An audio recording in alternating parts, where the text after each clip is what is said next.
There! Seven ran for the door, a rusty iron thing. His large hands grabbed hold of the handle and pulled. The room inside was pitch black. They could see nothing beyond the small patch of light that spilled through the doorway. Jumpy stuck his head through the door and looked around the room. Almost immediately, he spotted the blinking red light on the red wall. The red light on the white wall. Egal. I found it! The dead's right over here! He stepped into the room and nearly fell down. The floor was slippery. What? He stopped and glanced down at his feet. What was... Hey, what the hell you doing? Get over there! Jumpy felt Seven's heavy hand against his back and stumbled across the room. The other three piled in behind him. They all felt immediately that something was wrong. Nothing that could be easily identified, only a sense that something terrible shared the room with them. But there was no time to say so. Quick! Get to the dead! They all started running. In the dark, it was hard to tell where the wall was. All they could see was a tiny red light blinking at them over and over and over. Then, finally, suddenly, they were there. In quick succession, they all slammed their hands against the scanner panel. Und mittlerweile müssen die 81 Sekunden schon lange rum sein, aber egal. Was soll's, beschweren wir uns nicht. Huh. Huh. Huh. Ja, es ist immer so doof, irgendwie Stöhnen zu synchronisieren. Ich mag das nicht. Ah, egal. Seven leaned against the wall, gulping air. As his breathing began to return to normal, he glanced at his left wrist and grunted. Hey, it stopped. It stopped. Jumpy could hear him laughing in the dark, but could barely make out the larger man's face. What the... The sound of retching came from Santa's direction. What the hell is this smell? This is vile. I'm gonna puke! So desperate had they been in their race to the dead that no one had noticed the horrible smell that pervaded the room. It was a terrible, nauseating stench, like burnt and rotten meat.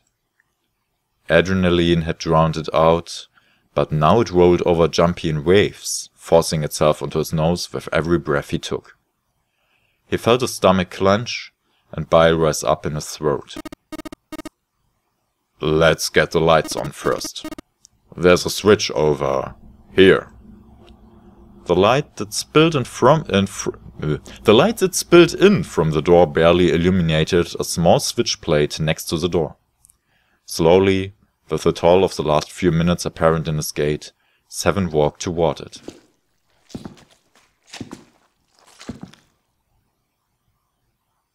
He stopped as he got close and extended his fingers towards the switch. There was a soft click as the lights came on. It had scarcely faded when another noise pierced the air. A scream. Ah! Jumpy's breath stopped in his throat. His heart ceased to beat. Time froze. His mind scrambled to make sense of what he saw before him. What was left of the body sat in a sea of blood. Chunks of flesh turned from the body, sat in the blood like tiny islands in a great Red Sea. A vast, wrecked hole had been torn in the torso, and what remained of his intestines spilled out of it like fresh spaghetti. Smaller chunks of meat had splattered against the wall and become stuck there as they dried. Globules of yellowfish fat had left trails like tiny slugs as gravity pulled them down the wall, even as they dried to it. Looks like an explosion. Seven's voice was low and strained. just like the ninth man. The detonator in his bracelet set off the bomb in his gut. It looked as though the explosion had been quite powerful. His legs were both bent in an odd, unnatural way, and his left arm had split open, exposing the painfully white bone of his ulna. His bracelet lay next to him. It seemed to have hit the wall hard enough to have shattered the display, which lay on the ground in pieces. Half of his head had simply collapsed. The blood coating almost made it look like raw pizza, dove-covered in tomato sauce. Pizza. Egal. His clothes too were covered in blood. The burgundy tie, the white shirt, the jacket with the yellow piping, and the grey slacks, they were all familiar to Jumpy. Is that... Snake? Santa's voice wavered as he spoke, his mouth dry. Oh my god. Finally, Jumpy spoke. Why did this happen? No! Suddenly, June was screaming, her voice broken. It was an eerie scream, full of insanity, and not entirely human. No! No! No! She shook her head violently and grabbed fistfuls of her own hair. Jumpy could hear the sound of hair tearing. No! Stop it, June!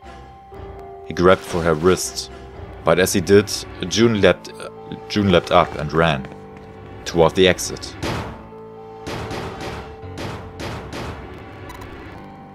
Please!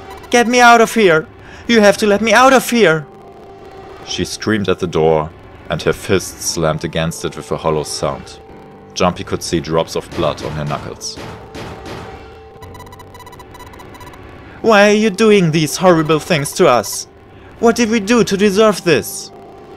She screamed again, a desperate, mindless cry. Her fists flailed against the door.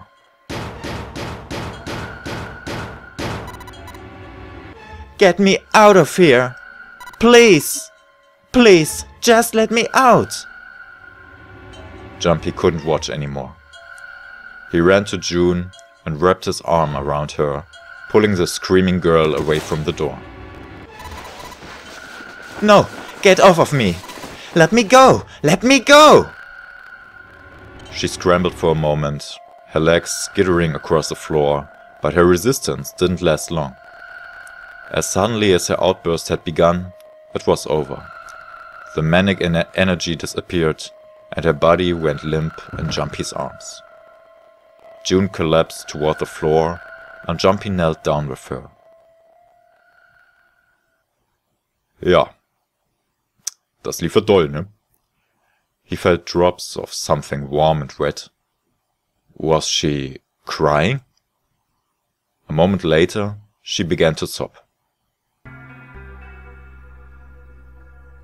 Her shoulders shook and great, hot tears rolled down her face like rain. We're gonna be fine. It's gonna be alright, June. It's going to be okay, Kenny. Her name was a whisper. I'll be here with you, okay? She nodded once. Thank you. Thank you so much, Jumpy. Naja, thank you so much. Ja, schuld daran, dass sie in diesem Raum mit drin ist. Also, aber na gut. Sie blendet das geschickt aus. Her trembling voice pulled at Jumpy's heart. He stroked her hair gently. His face was so close to her. The scent of her hair was nostalgic. Do you feel better? Yes. But I'd like to stay here. For a little while at least. Jumpy's body is so warm. Yeah. Several minutes passed before June's tears had dried. Jumpy stood up. He bent down, put his arms under June's, and helped her to her feet. They didn't speak. Neither did Seven or Santa. A person was dead. They had died in that room in a terrible way. Jumpy knew there was no way he could make himself forget that. There was no way any of them could forget it, but mourning would do no good. They spread out to search the room, but each felt as if their heart was made of lead.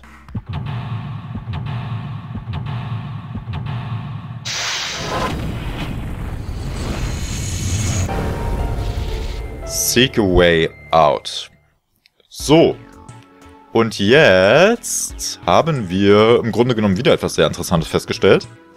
Nämlich, dass Snake in der Tat schon zu diesem Zeitpunkt tot ist, als sie sich die Türen ausgesucht haben. So viel also zu der Theorie, dass Ace sich eventuell um Snake gekümmert haben könnte, nachdem die anderen in ihre Türen gegangen waren. Ist dann ja offenkundig nicht so. Er ist dann ja scheinbar schon vorher hops gegangen. Da muss es also in dem Zeitraum passiert sein, zwangsläufig, in dem sie sich getrennt hatten, um die einzelnen Räume zu untersuchen. Okay, haben wir das für den Moment dann schon mal abgehakt?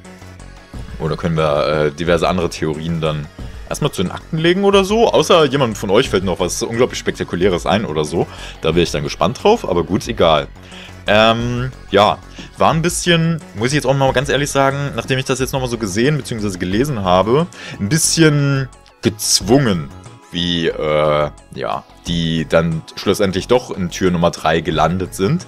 Denn prinzipiell hätten die anderen gar keine Panik schieben müssen.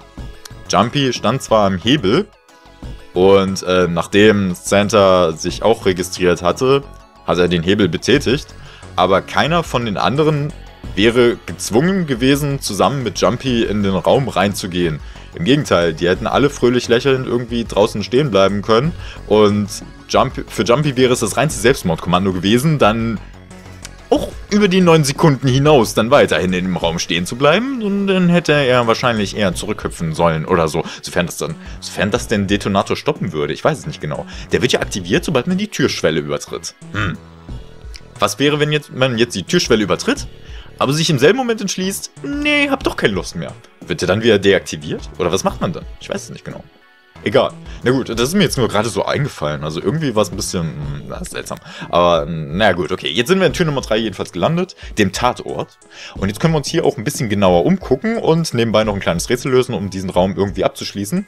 Und ja, das machen wir dann alles beim nächsten Mal. Vielleicht finden wir ja irgendetwas Interessantes heraus, was irgendwie auf, ja, die Geschichte hier schließen lässt. Oder beziehungsweise was, irgendwelche Aussagen, die wir treffen können, vielleicht, nachdem wir den Raum hier gelöst haben, bezüglich des Todes von Snake.